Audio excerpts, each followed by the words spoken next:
Hello po, magandang umaga po sa inyong lahat. Today is September 23. So, ayan po. Kumusta po kayo mga ka-listeners? Long time no see po, no? So, ayan. Gusto ko lang po kayo i-update. So, kung mapapansin nyo yung last live ko po, nag-duty po ako sa clinic. So, ayan.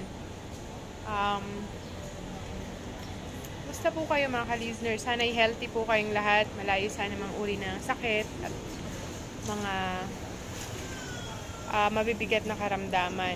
Okay? Sana ay maging health conscious po kayong lahat. Alam naman po natin na minsan kahit wala tayong mga simptomas na nararamdaman, hindi yun basehan para tayo maging kampante. Okay po?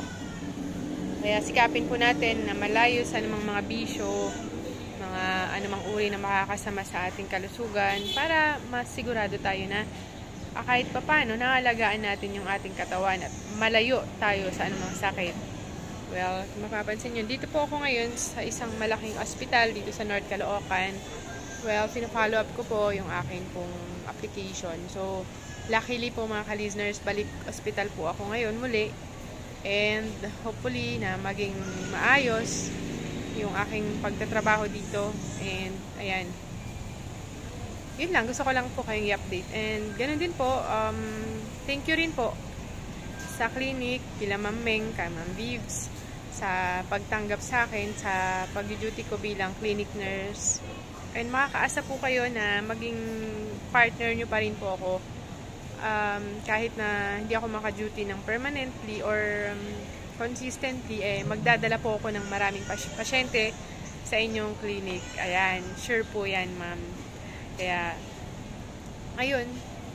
So, tapos na po ako sa medical. Okay, tapos na po ako sa, nakaraang Merkules, nagpa-x-ray, CBC, urinalysis po ako. So, ngayon is inumpleto ko na. Papasa ko na lang po ito sa opisina. And thank you so much sa Panginoong Diyos at dinilig niya po yung akin pong mga panalangin. Kumusta po kayo? Sana ay okay po kayong lahat. Yan. Thank you so much po and sa panonood and sana lagi niyo pong panoorin pa rin ang akin pong mga videos. Ayan. So, yun. Go run ako. Punta muna po ako sa NSO mga ka-listeners.